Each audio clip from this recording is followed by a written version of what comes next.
Es arquitecto, maestro y doctor en arquitectura por la Universidad Nacional Autónoma de México, con estudios de urbanismo en la Universidad de París.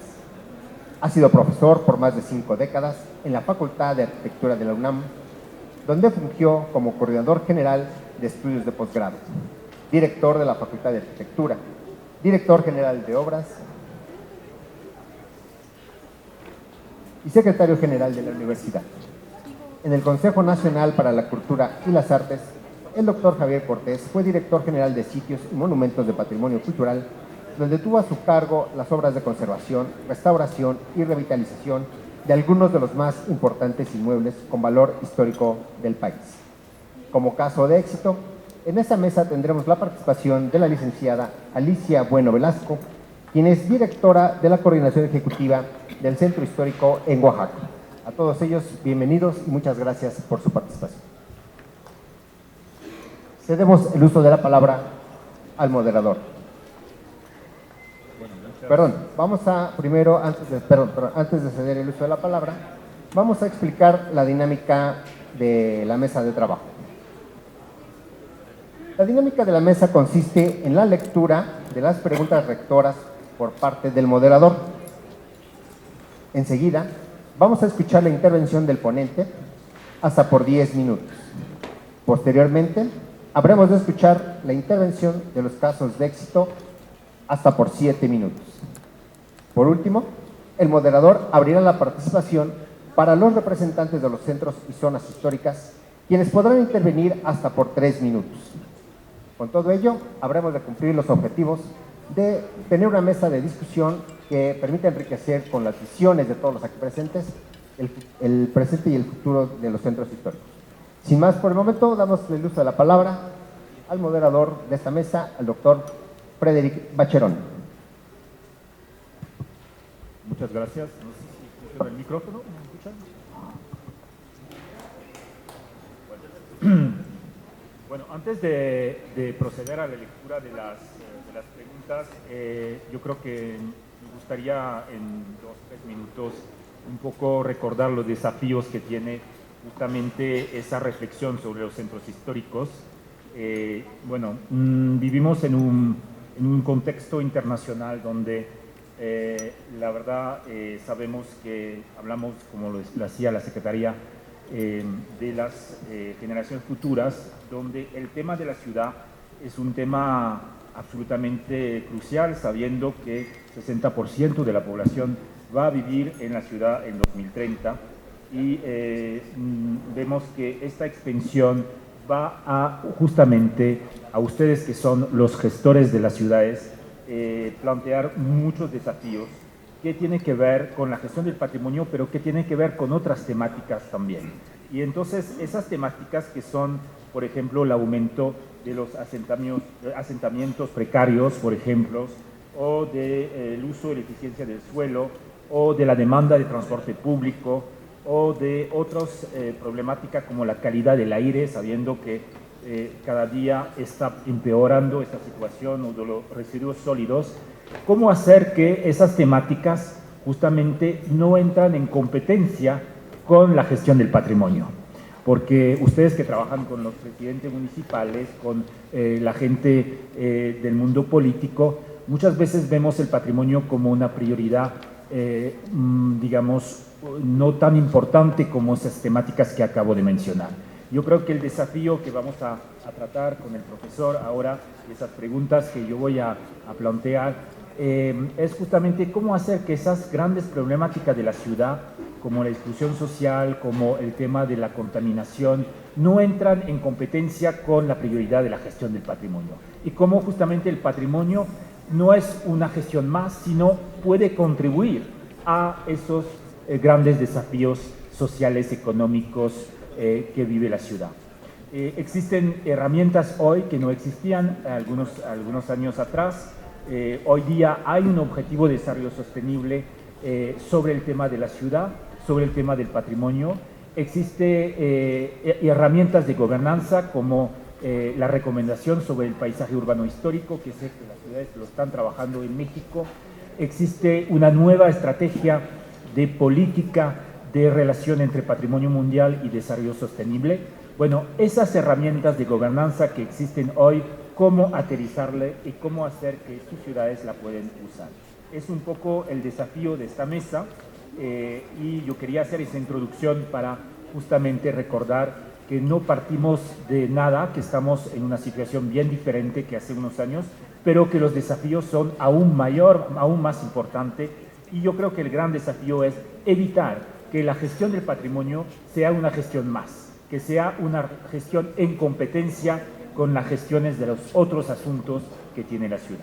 Entonces tengo el honor de tener acá destacados expertos. La idea es primero a tener una presentación del profesor Xavier Cortés Rocha y después de sus palabras tener dos experiencias de éxito de gestión de ciudades emblemáticas que voy a presentar después. Las preguntas del taller es: ¿qué estrategias y líneas de acción proporcionan una mejor gestión de centros históricos? Eso es la primera. La segunda sería: ¿qué retos enfrentan los centros históricos en materia de prevención de riesgos? Y la tercera sería: ¿cuáles son las principales recomendaciones para la implementación de un plan de manejo en los centros históricos? Para contestar a esas preguntas rectoras, voy a dar la palabra ahora al profesor Xavier Cortés Rocha durante 10 minutos y después pasaremos a los otros ponentes. Profesor, tiene la palabra. Bien, yo había preparado una presentación que no pasa. Así. Bien. Pero probablemente valga la pena pasar muy rápidamente esto u obviar la presentación. O sea, ya se ha platicado, ya se ha discutido que la cuestión de centro histórico es un concepto relativamente reciente. O sea, el concepto de patrimonio es mucho más antiguo, se empieza la cuestión de la protección de los monumentos, empieza con el término de monumento y luego ya se va combinando con la cuestión de va pasando a patrimonio y de patrimonio a centro histórico. Implica un espacio vivo, un espacio habitado, o sea, Teotihuacán no es un centro histórico porque no está habitado, estuvo habitado. Es un conglomerado que tiene una cultura propia y tiene una serie de manifestaciones materiales o inmateriales. La Carta de Quito tiene una buena definición de lo que es un centro histórico. Pero esto va surgiendo, pues, de hecho, desde la Revolución Francesa, a través de las ideas de Ruskin, y después se va alimentando o se va construyendo una especie de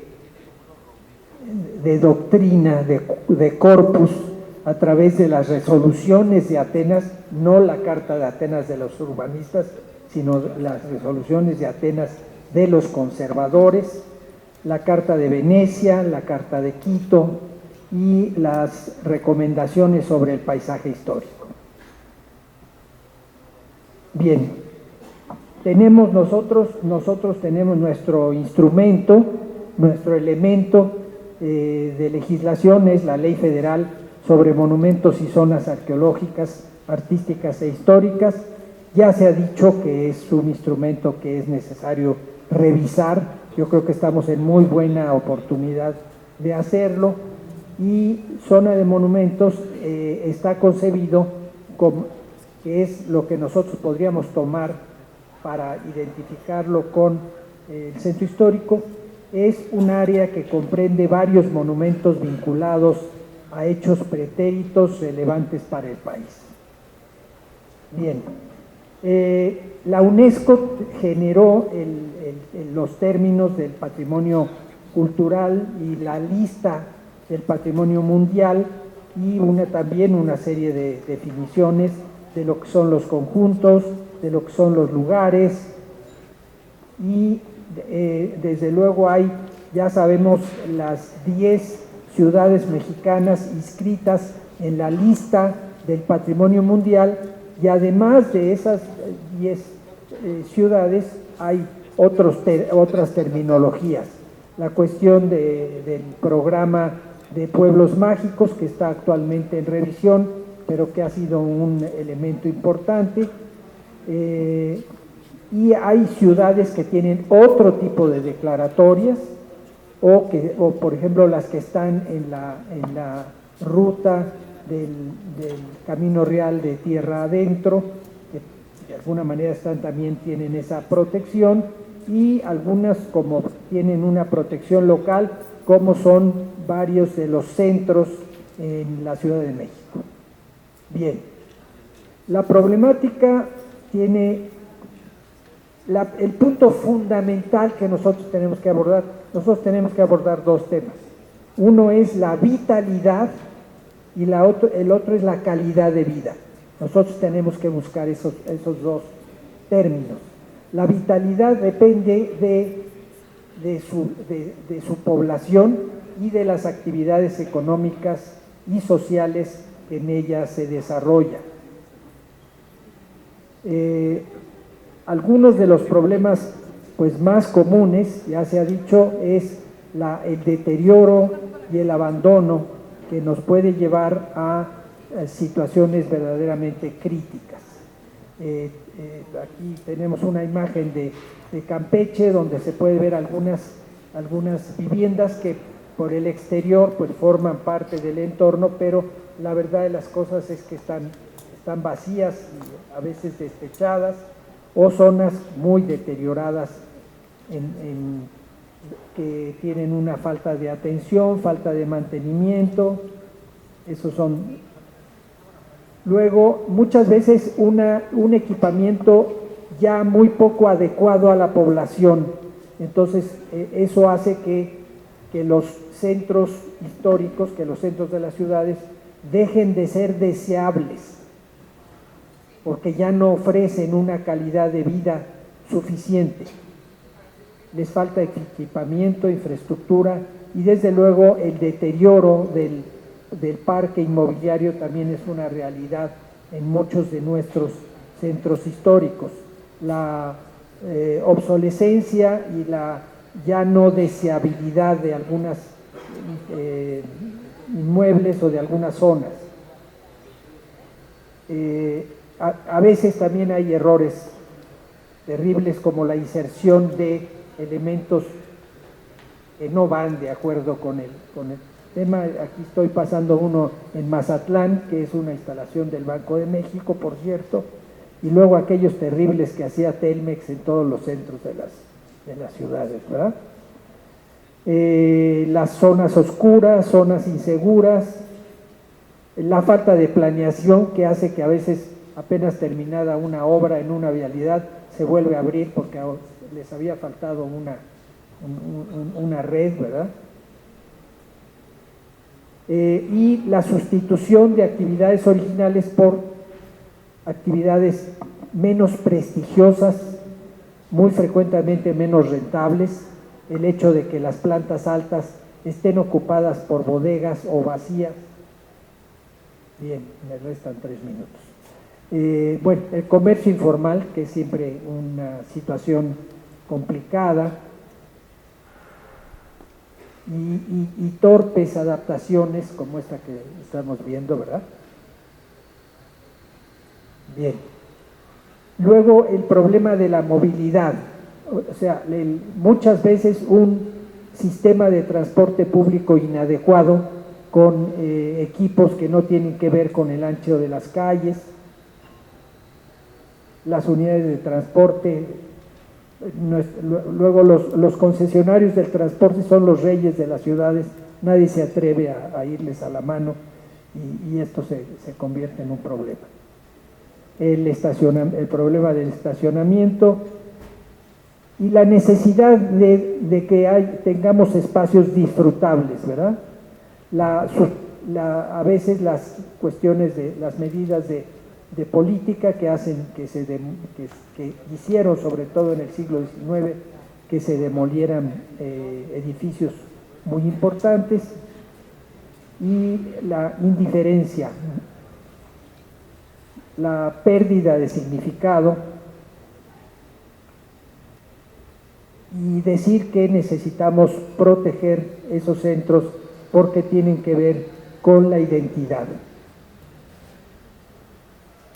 Son el receptáculo del patrimonio, ahí está la mayor concentración de patrimonio.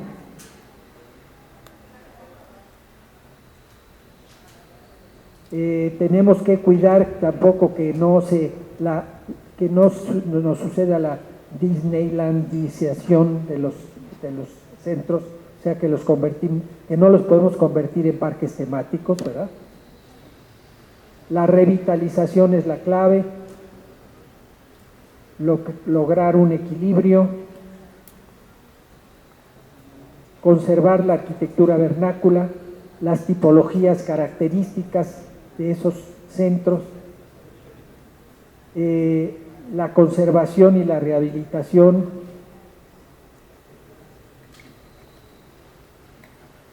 la mezcla de usos del suelo, una sana mezcla de usos del suelo, también la oferta de vivienda de distintos niveles socioeconómicos, no quedarse con un solo nivel, ser capaces de combinar nuevo con antiguo en armonía.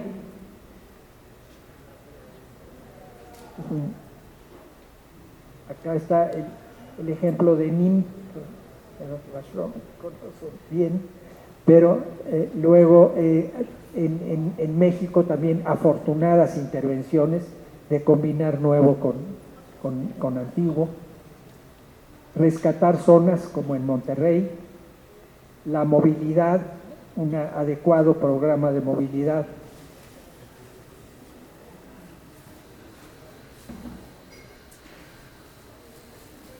En ocasiones los corredores peatonales, ya vimos el caso de Campeche que presentó José Luis Llovera. En fin, el espacio público.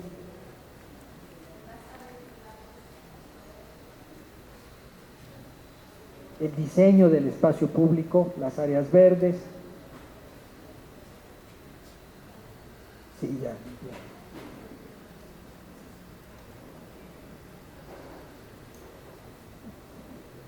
La iluminación es importante. Retirar los cables. Alentar las manifestaciones culturales. Y no voy a entrar ya en los instrumentos porque ya es algo de lo que se habló en las intervenciones anteriores. Y finalmente, la calidad de vida y la vitalidad son los dos puntos fundamentales. Perdón, pero había yo preparado para algo más de 10 minutos.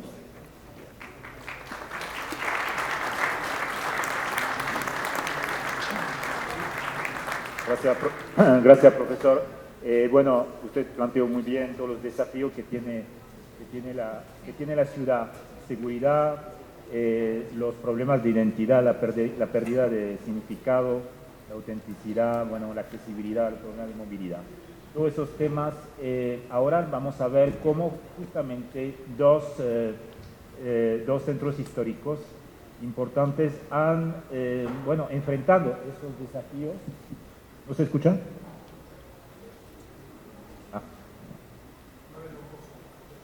Ok, disculpe. Como vamos a ver como el ejemplo de Oaxaca con Alicia Bueno, que está a mi lado. Oaxaca no la voy a presentar ante un público mexicano, pero bueno, decir que ya Oaxaca, si me equivoco me corriges, ya conocía el tema de los desafíos de los desastres naturales a la época prehispánica, ¿no? Y tenía, sin conocer la palabra, ya la noción de resiliencia.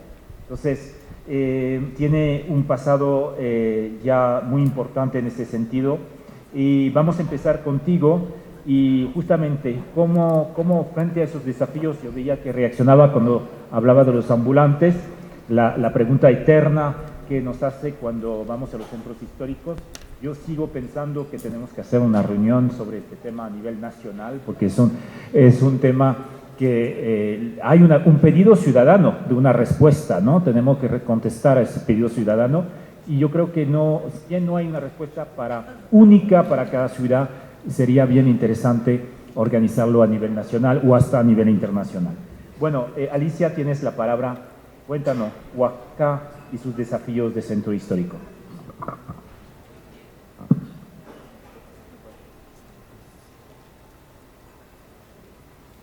Hola, buenos días. Buenas tardes ya. La Coordinación Ejecutiva de Centro Histórico que presido yo es una coordinación nueva en la ciudad de Oaxaca por el presidente municipal actualmente.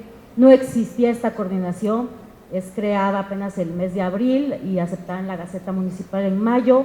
Existe un centro histórico que depende de desarrollo urbano, pero esta coordinación es nueva.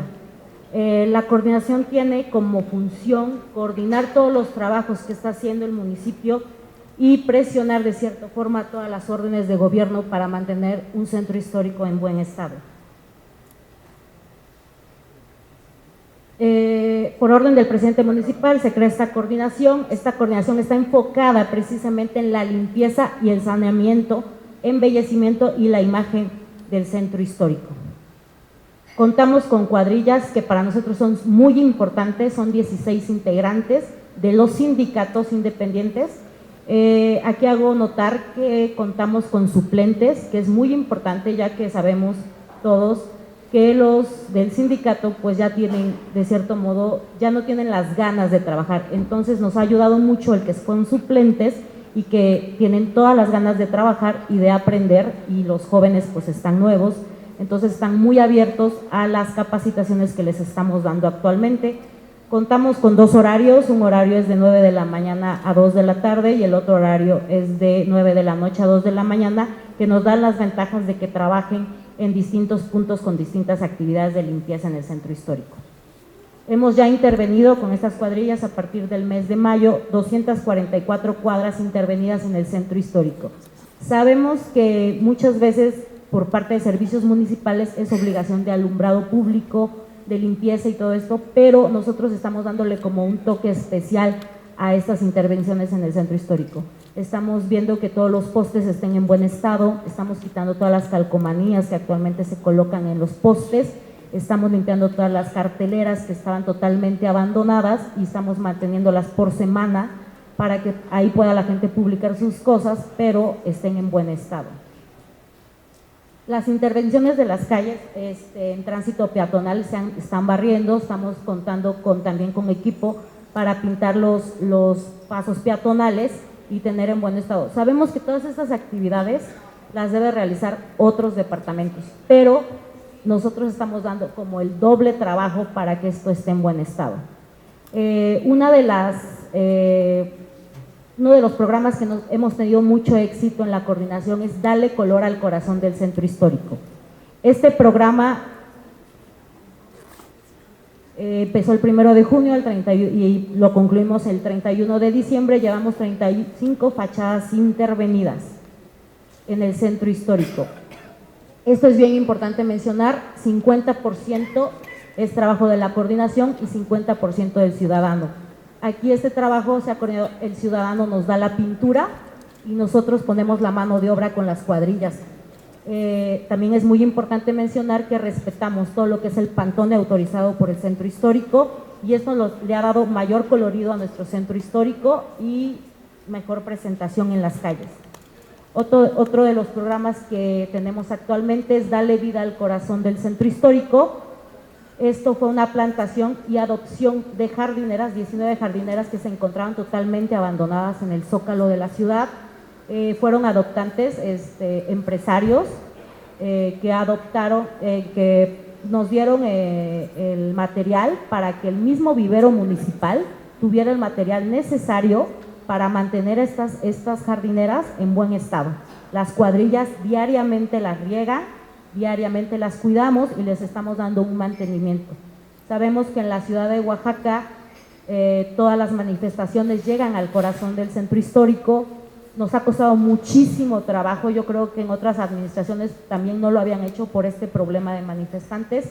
Sin embargo, nosotros las tenemos ahorita acordonadas y les estamos dando mantenimiento diario para mantenerlas.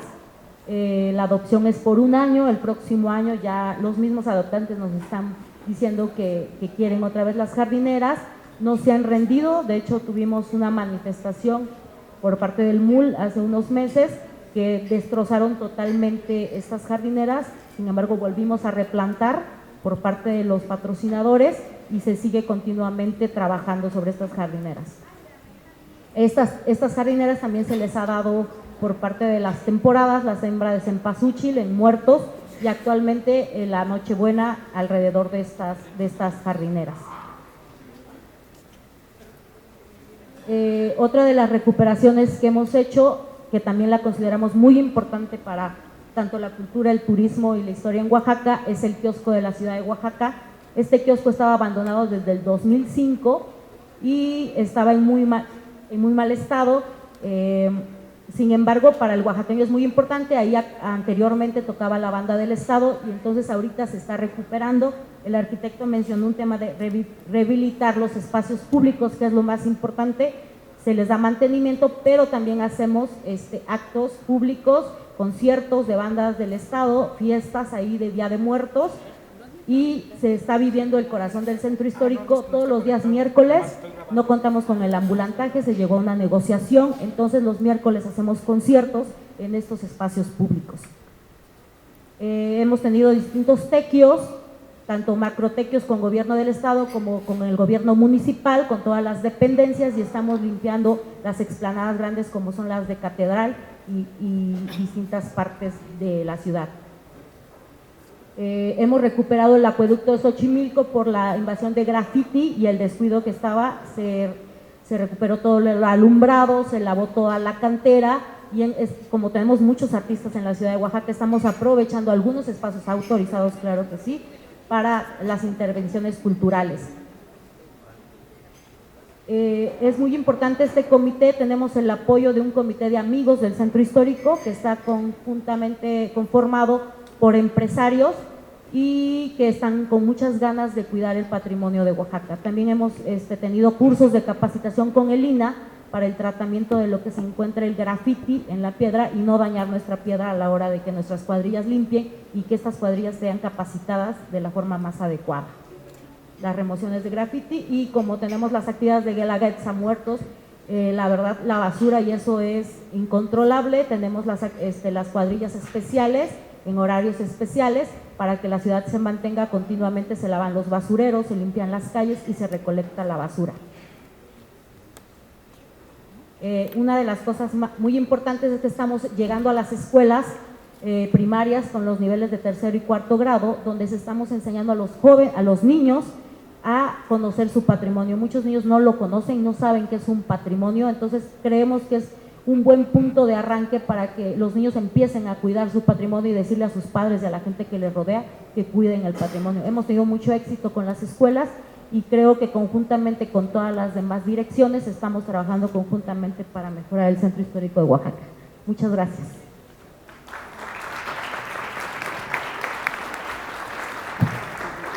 Muchas gracias, Alicia.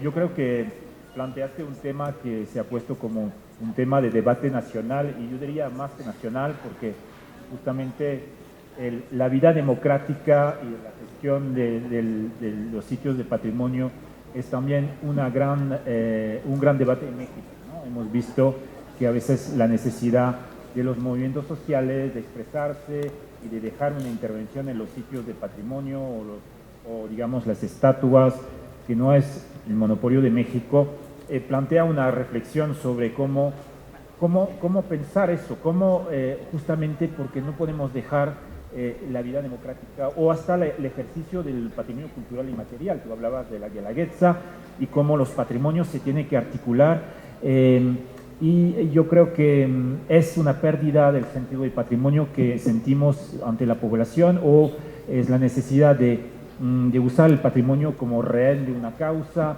Yo creo que hay una reflexión que los gestores de patrimonio tienen que hacer y que ayudar a los gestores públicos a dar una respuesta, ¿no?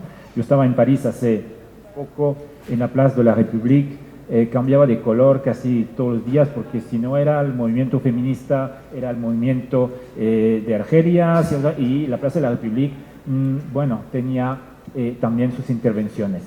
Yo no voy a expresar una opinión, a pesar que la tengo, sobre eso, pero yo creo que el debate es necesario porque es bien interesante y yo creo que hay una oportunidad para el patrimonio de desempeñar un papel importante en la vida democrática y no solamente de ser reactivo, ¿no? Hay que protegerlo, pero que también, si la gente entienda que el patrimonio son valores que hay que cuidar, tal vez lo vamos a hacer entender mejor a la población.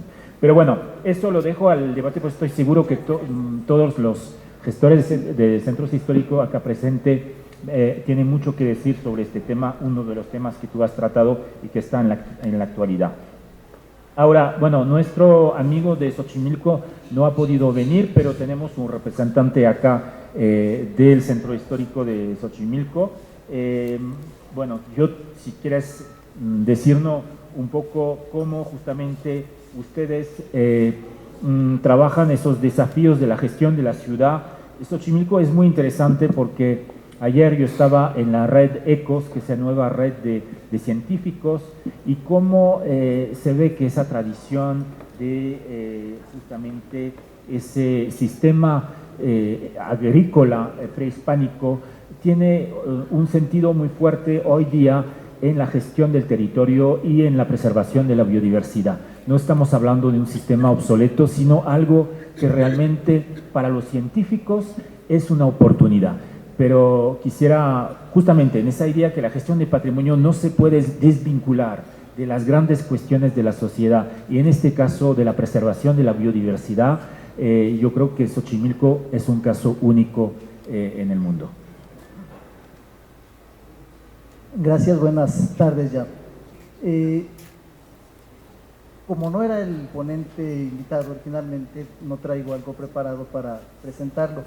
Voy a exponer algunas cuestiones fundamentalmente de la característica de Xochimilco como patrimonio mundial, como sitio Ramsar y como sitio CIPAN. Es decir, tiene tres declaratorios internacionales que se dan precisamente por su carácter excepcional. Habría que señalar dos cosas de manera fundamental.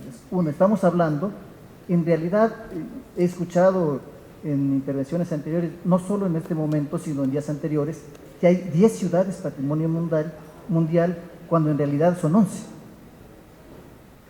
Si bien es cierto, Xochimilco se incorpora a la relación de ciudades patrimonio mundial de manera conjunta con la Ciudad de México.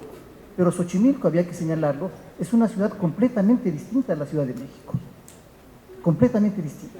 Incluso podríamos decir que es hasta opuesta. La Ciudad de México se construye literalmente sobre la antigua ciudad de Tenochtitlán. Xochimilco conserva sus rasgos originarios de carácter prehispánico.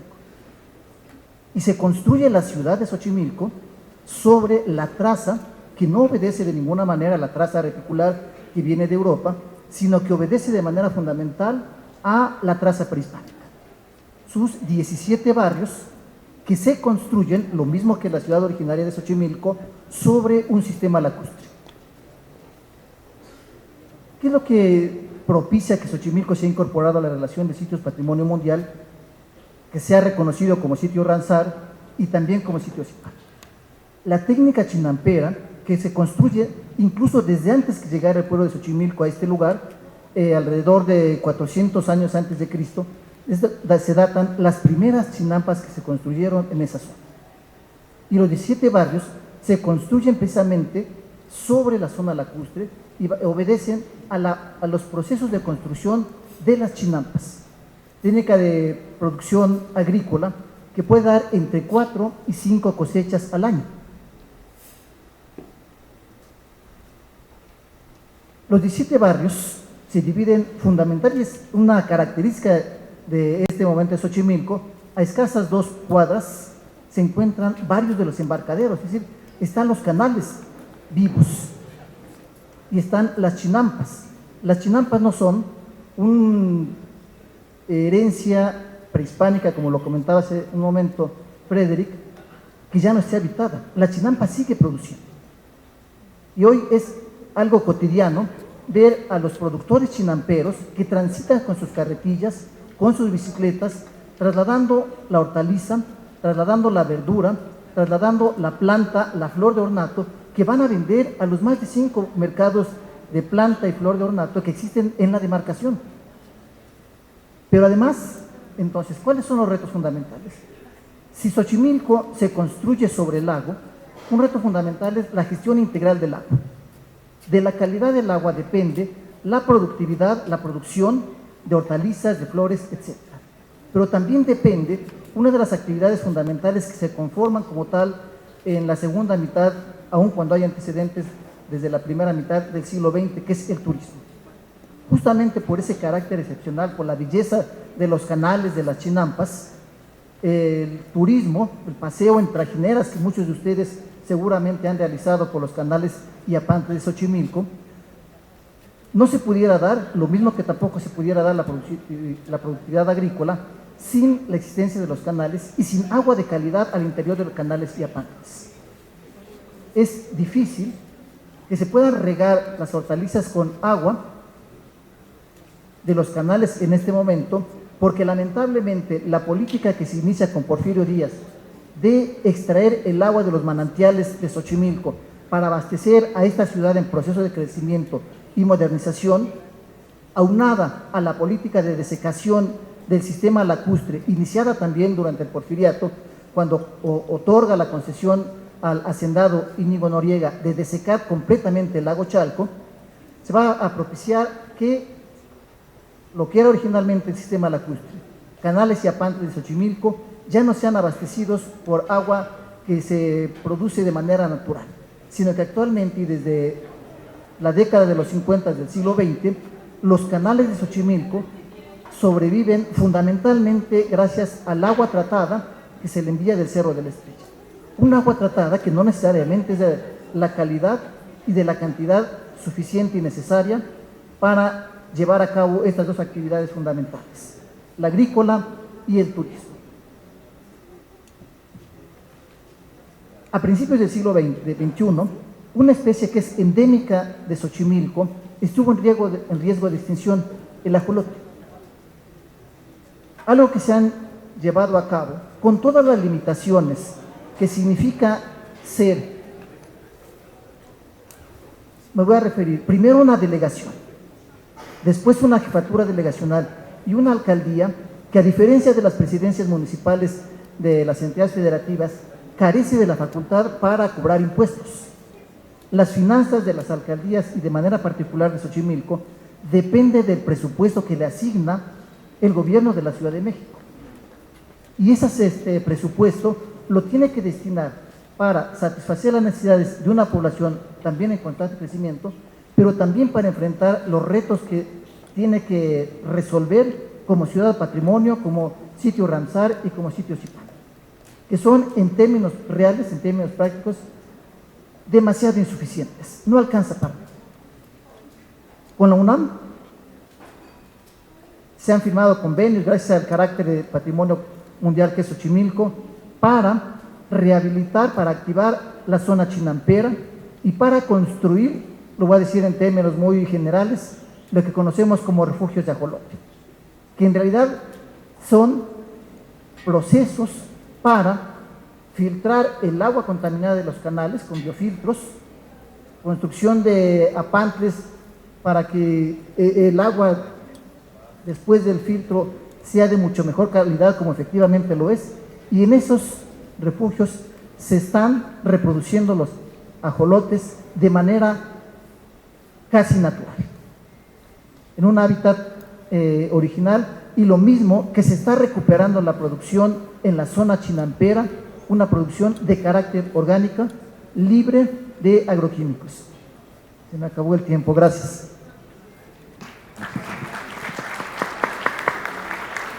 Muchísimas gracias. Xochimilco, y creo que es un caso único, si bien, bueno, pertenece a la misma declaratoria de la Ciudad de México, pero casi podemos decir que hay 12 ciudades y tomamos Montalbán también en Oaxaca. Pero difícil de desvincular también la historia de Xochimilco con la historia de México. Pero bueno, gracias por tu intervención.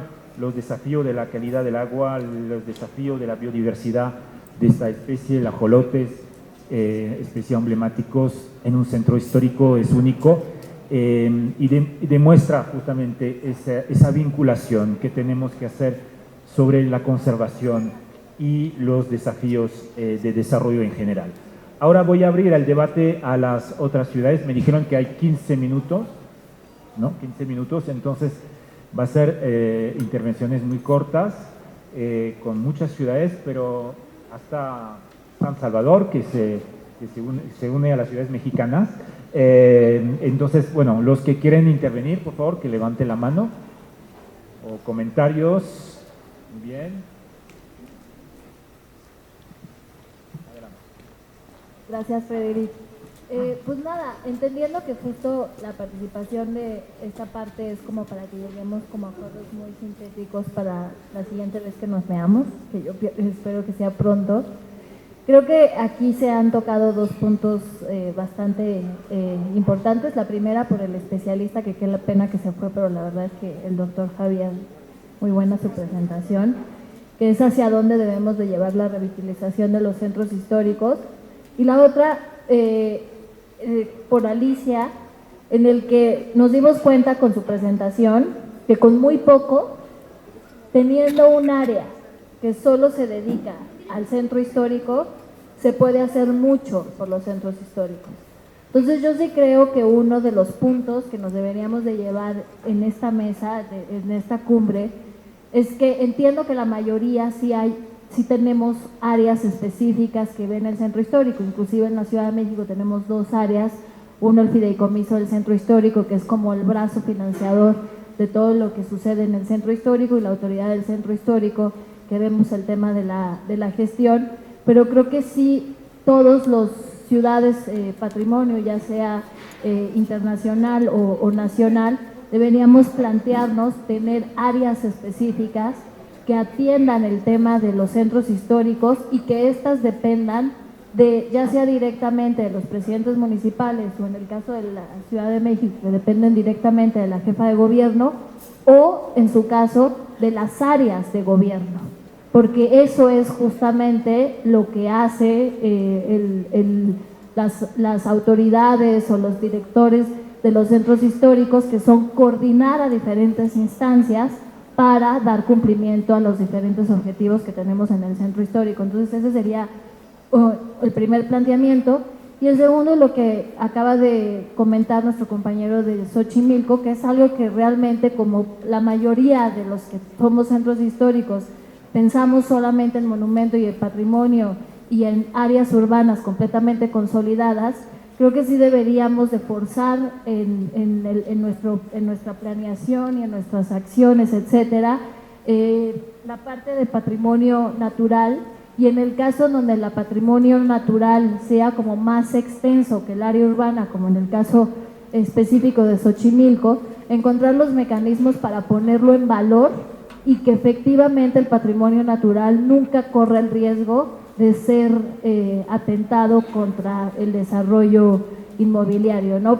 Viene a mi mente un caso que escuché, que leí hace mucho tiempo, de una ciudad en Japón que tiene justamente unas áreas agrícolas en el centro de las ciudades que se dedican a hacer fresas, y que resulta que esas fresas son las fresas más caras del mundo porque las utilizan los asiáticos para regalar anillos de compromiso, y que nunca ese valor que tiene ese suelo agrícola va a ser lo suficientemente por debajo de lo que da la presión inmobiliaria, ¿no? Entonces yo creo que sí vale la pena que pongamos, o sea, bueno, es una sugerencia, que pongamos ambos planteamientos como compromisos por parte de esta mesa. Bueno, gracias. Yo creo que justamente, como decías, esa oportunidad de intercambio tal vez sería una oportunidad de identificar las temáticas que consideran ustedes como prioritarias. Cuando tú hablas de la gobernanza, ¿no? ¿Dónde se tiene que situar justamente los gestores de patrimonio que es una unidad técnica a veces un poquito marginada de la gestión de la ciudad, o debería ser justamente en un lugar más estratégico de la gobernanza. Yo creo que el tema de la gobernanza me parece que es fundamental, como tú decías, y segundo, esa relación patrimonio natural, patrimonio cultural. De hecho, en el Objetivo de Desarrollo Sostenible hay un tema de seguimiento de este Sostenible 11 sobre la ciudad, de la relación entre campo y ciudad. Yo creo que de hecho estamos trabajando sobre una gran actividad sobre la reserva de biosfera y el entorno urbano, porque no podemos gestionar esos dos elementos de manera separada. Entonces, y tratar de identificar esas temáticas que debería ser un poco las que deberíamos tratar en otro coloquio, con otro mecanismo, con la colaboración de la Agencia Española de Cooperación o con la UNESCO. Es importante que la identifiquemos, ¿no? Adelante, Morelia, quería hablar, ¿no? Otra ciudad. Bueno, no sé. Atlisco. Bueno. Atlisco, perdón.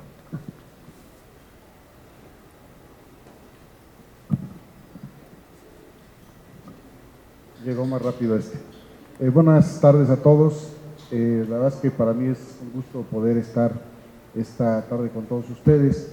Atlisco tiene una parte histórica muy interesante. Acabamos recientemente, a partir de una excavación que hace el INAH, de encontrar rasgos característicos de una civilización de más de 3.200 años de antigüedad. Atlisco está ubicado al oriente del volcán Popocatépetl, para que ubiquemos el volcán que lo vemos nosotros aquí al oriente. Atrás del volcán está Atlisco. Atlisco tiene diferentes características. Estamos cumpliendo 440 años, por ejemplo, de fundación, y con esta fundación que se da precisamente en esta zona, atrás de la zona que hoy hemos descubierto prehispánica, se genera un centro que está catalogado por el gobierno federal, y que desgraciadamente en el 2017 tuvimos un sismo que probablemente se enteraron, que dañó severamente la parte del centro histórico de manera importante. Todavía estamos recuperando gran parte de los edificios, y precisamente un poco en el sentido de lo que se comentaba, estamos trabajando ahorita en el nuevo plan de desarrollo urbano, y ahí es donde quiero centrar la propuesta. Los planes de desarrollo urbano en ocasiones los orientamos a partir del crecimiento de las ciudades, pero debemos de cuidar una serie de elementos que a través de la historia nos dejan como gran baluarte de nuestras ciudades. En este caso estamos resguardando la parte prehispánica, ya catalogada, o va a estar catalogada, bien defendida y cuidada desde el Plan de Desarrollo Urbano. También cuidando el espacio, el territorio agrícola, porque tenemos una gran cantidad de producción agrícola. Atlisco produce gran cantidad de flor de cempasúchil y terciopelo en la temporada, es de los primeros productores a nivel nacional. Ahorita estamos en la producción de flor de Nochebuena, también de los primeros productores a nivel nacional. Y esto nos deja también con la ocupación por parte del gobierno de cuidar y proteger todas las zonas agrícolas, porque el día de mañana, y lo hemos visto, de repente llegan desarrolladores inmobiliarios y no les importa absolutamente nada más que el desarrollo en sí, como construcción de fraccionamientos o de diferente tipo de construcción. Y celebro que Oaxaca tenga esta parte del Comité de Centro Histórico. Nosotros también estamos caminando para allá. Estamos por conformar no solamente el comité, sino el patronato del Centro Histórico con diferentes instituciones privadas especialmente, y que pueda trascender en el tiempo, porque al final del día nosotros como gobierno tenemos un término, y una vez que concluye la administración, pues desgraciadamente lo que se pudo haber avanzado, el que venga en la siguiente administración probablemente lo seguirá o no. Y creo que ahí radica fundamentalmente el poder continuar con estos proyectos que desarrollen a nuestros centros históricos, pero a partir del impulso que la misma sociedad le pueda dar, y plasmados desde luego en un plan de desarrollo que también sea un soporte técnico y legal para que también exista ese resguardo y ese respaldo, porque de repente vemos que llegan algunos gobiernos y todo lo que se había avanzado en un sentido, en un centro histórico, pues termina caminando en sentido contrario. Gracias. Otra temática que rescato de tu intervención, bueno, esas alianzas importantes que necesitan, bueno, excelente ejemplo del Comité de Amigos, que de hecho no conocía, felicitaciones, también el sector privado, sabemos que la Fundación HART también es un aliado muy fuerte en Oaxaca. Bueno, otra temática, Torreón. Bueno, buenas tardes. ¿Me escucha? ¿No? Sí. Bueno, buenas tardes. Nosotros venimos de la ciudad de Torreón, Coahuila, y bueno, el caso de éxito del centro histórico de Oaxaca, yo tuve la oportunidad de estar hace 2 años ahí, la verdad sí han hecho un gran trabajo. Y bueno, yo creo que lo que han logrado ellos más corresponde a una cuestión de voluntad política. Muchas veces las direcciones de centros históricos a nivel nacional, digo, espero que no sea el caso constante, pero muchas veces la dirección de centro histórico está supeditada a una dirección, ya sea de obras públicas o de urbanismo. Y entonces, pues dichas direcciones, lo que pasa es que pues anteponen sus prioridades y como que dejan a un segundo plano la cuestión de centros históricos. Yo sí quisiera, bueno, tratar, digo, nosotros estamos peleando precisamente para que el centro histórico tuviera no una autonomía, pero sí una dirección al mismo nivel de urbanismo y de obras públicas, precisamente para llevar a cabo este tipo de labores que ustedes hicieron en Oaxaca. Porque efectivamente las otras direcciones que tienen mantenimiento, etcétera, de centros históricos, pues obviamente tienen toda la ciudad. Entonces el centro histórico, pues ahí le dan una manita y cuando se acuerdan y cuando uno de repente les pide el apoyo, ¿no? Entonces tratar de hacer un poquito la voluntad política de pelear por ese espacio que le corresponde a la ciudadanía y a nosotros de alguna manera como, en este caso como directores, y esto trascender en el sentido de que, bueno, ¿qué pasa el día que nosotros nos vayamos, no? O sea, porque pues los gobiernos son de 2, 3 años, no sé, y bueno, ¿qué pasa con eso, no? O sea, nosotros llegamos y la dirección nada más eran 2 personas, una recepcionista y el director. Llegamos nosotros y bueno, pues ahorita somos 5, pero ahorita que veo que tú tienes una cuadrilla de 16 personas, etcétera, pues dices tú, bueno, pues entonces está bastante robusto.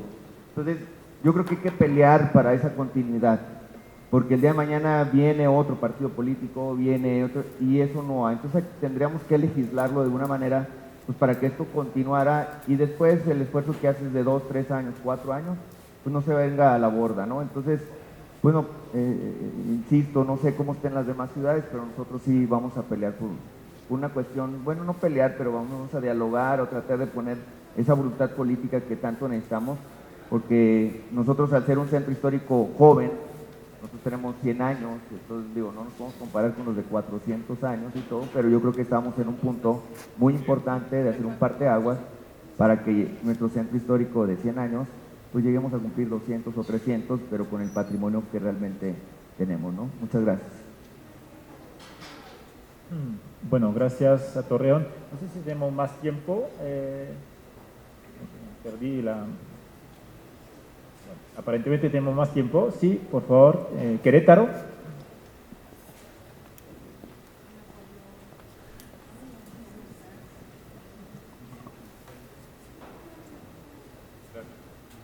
Sí, ¿sí? ¿Se oye? En el tema de planificación y recopilando un poquito los comentarios de los demás compañeros, sí es importante visualizar el poder tener un andamiaje normativo específico para la zona, para el sitio, con declaratoria, con reconocimiento de patrimonio mundial, nacional, o en su momento si hay declaratorias municipales. No puede tratarse del sitio con la normativa del resto de la ciudad. Caemos muchas veces en las áreas de desarrollo urbano, de planeación urbana, en esa situación. Tratamos, y se planea la ciudad en conjunto desde una visión muy genérica, sin tomar en cuenta esa zona, ese sitio, esa área con contrato diferenciado, contrato especializado, contrato de conservación.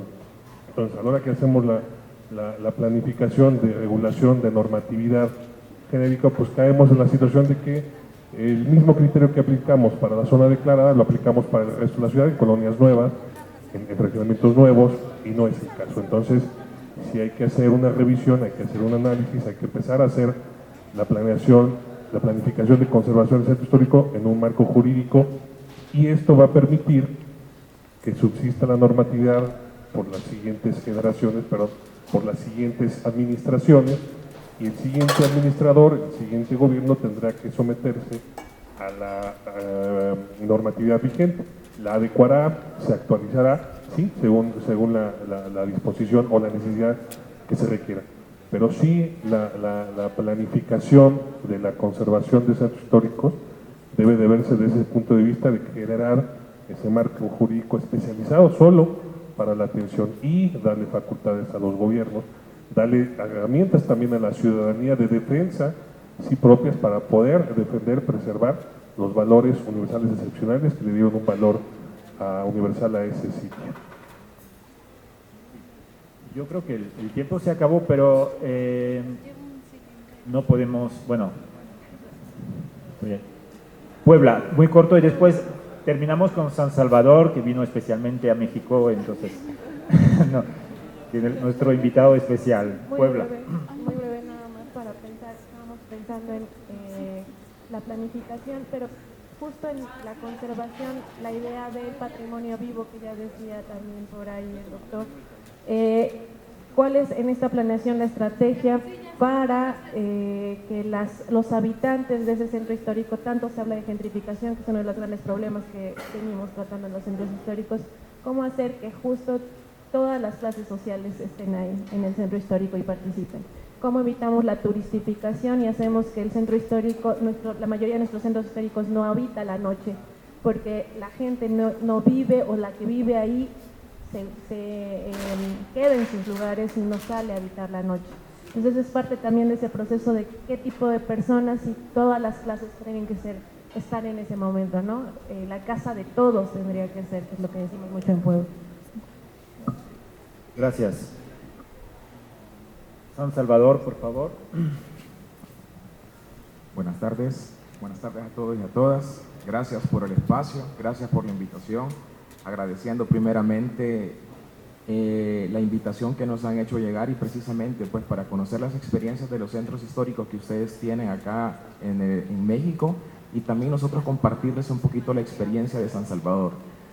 Hago extensivos los saludos que le manda el señor alcalde Ernesto Mason, alcalde de la capital de San Salvador. Generalidades sobre nuestro país. Nuestro país tiene 20.000 kilómetros cuadrados, somos el pulgarcito de América, ¿verdad? Nuestro municipio, San Salvador, cuenta alrededor con 23 kilómetros cuadrados.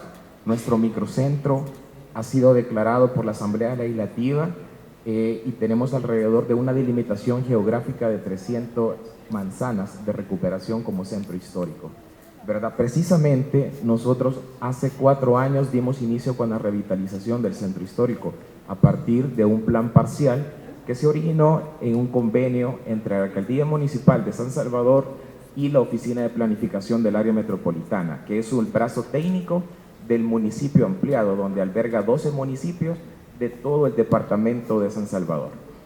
Dicho esto, la recuperación del centro histórico está basada en 4 ejes primordiales, que es la cultura, el tema de la obra física, el tema de lo económico y lo social, además del tema medioambiental, ¿verdad? Es importante de mencionar que hace 2 años comenzamos con la recuperación del centro histórico, y precisamente dio inicio con las 3 plazas principales de nuestra ciudad, que es la Plaza Gerardo Barrios, la Plaza Libertad y la Plaza Morazán, y las conexiones entre ellas. Todo esto se hizo pensando en el tema de la movilidad blanda. Todo esto era transitable, hoy todo es peatonal, y precisamente estamos impulsando la fase 2, que es la recuperación cerca de 44.000 metros cuadrados de revitalización, que es el eje principal que conecta la entrada poniente de la capital al centro histórico, donde precisamente esta calle durante tiempos, que es la calle Rubén Darío, ha sido tradicionalmente de comercio, ¿verdad? Problemas básicamente tenemos similitudes, ¿verdad?, con lo que ustedes han expresado acá. Temas de que nosotros no tenemos habitabilidad en el centro histórico por desórdenes que ha tenido por décadas. Tema de movilidad, es complicado el tránsito dentro del centro histórico, el desorden mismo, la basura que se genera, ¿verdad?, y el comercio informal que existe en las calles, inseguridad misma, ¿verdad? Acciones que con la revitalización del centro histórico estamos tomando en cuenta.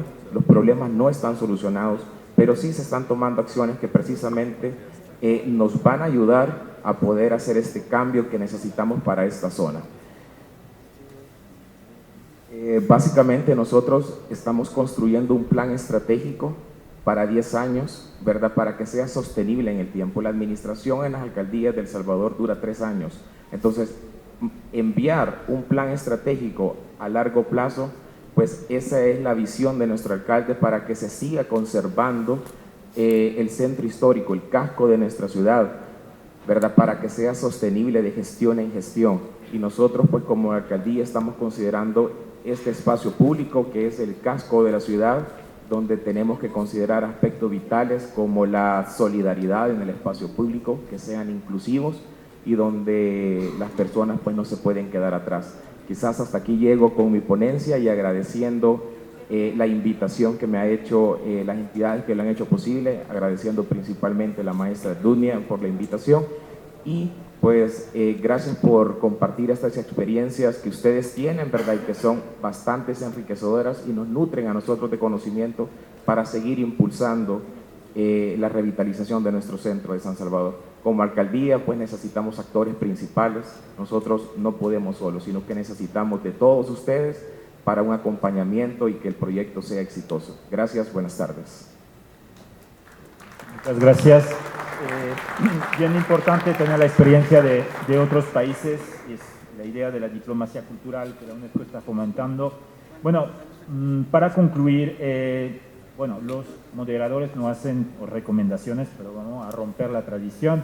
Yo creo que se habló de muchos temas y esos temas yo quería recordar que están en esos ODS, ¿no?, que hablamos mucho, y yo creo que desde un punto de vista estratégico sería bien importante seguir, vincular su trabajo con los ODS. Estaba haciendo justamente algunos que se mencionaron acá, como el agua limpia, el saneamiento, que es el ODS 6, se hablaba de también la reducción de las desigualdades con Puebla o San Salvador, que lo decía, que es lo ODS 10, hablamos de cómo tener instituciones sólidas, la gestión, la gobernanza, que fue un tema que justamente se resaltó, que es el 16, las alianzas, cómo encontrar nuevas alianzas, que es el 17, y la agua limpia también, y otros que no se mencionaron y yo creo que tenemos que trabajarlos, ¿no? La educación, que es lo de S4, uno que es la innovación y la creatividad, y hablando de esa red de ciudades creativas que están trabajando, yo creo que es muy importante que la ciudad de Patrimonio Mundial se potencian con también sus socios que trabajan la creatividad, ¿no? Que la ciudad tenga esa dimensión de innovación. Bueno, yo creo que es un poco un desafío y una invitación que les hago, y de hecho la UNESCO se propone ayudarles a esa vinculación con esos objetivos de desarrollo sostenible. Le diré la dificultad que nosotros como UNESCO tenemos a veces de plantear el tema del patrimonio cuando hablamos de los nuevos marcos de cooperación de Naciones Unidas, porque yo creo que no se hace evidente suficientemente la inmensa contribución que puede aportar el patrimonio a todas esas temáticas que son esos 17 objetivos.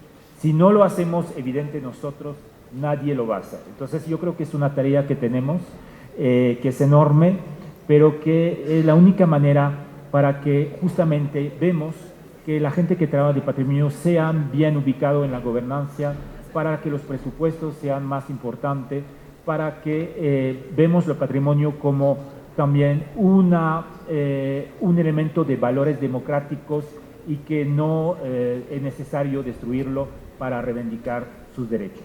Entonces yo creo que todo eso es el desafío que les propongo que tengamos conjuntamente tanto los organismos internacionales como las ciudades y los municipios. Nada más, quería agradecer, disculparme que no he podido dar la palabra a todos, pero el debate sigue y vamos a escuchar la voz ahora del maestro de la mesa de ceremonia para lo que sigue. Gracias. Con esto damos por concluidos los trabajos de la mesa de trabajo número 1 y solicitamos al moderador de la mesa entregar el reconocimiento a la licenciada Alicia Bueno, quien hizo la exposición del caso de éxito. También le solicitamos muy atentamente entregar el paquete de libros como obsequio de los organizadores. Y también le solicitamos entregar el paquete de libros al participante de la alcaldía de Xochimilco, Carlos Bravo.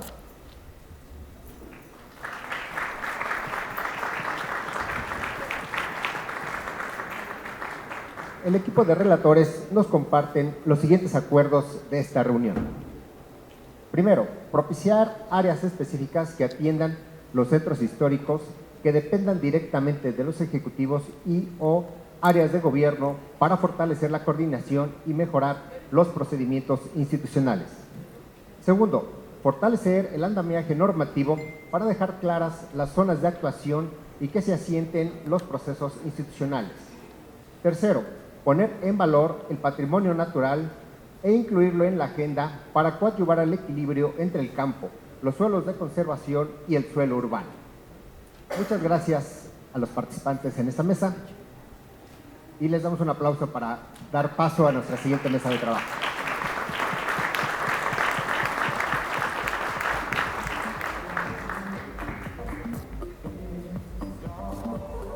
Solicito atentamente al doctor Javier Delgado Campos y al doctor Ciro Caraballo nos hagan favor de pasar al frente para iniciar los trabajos de la siguiente mesa.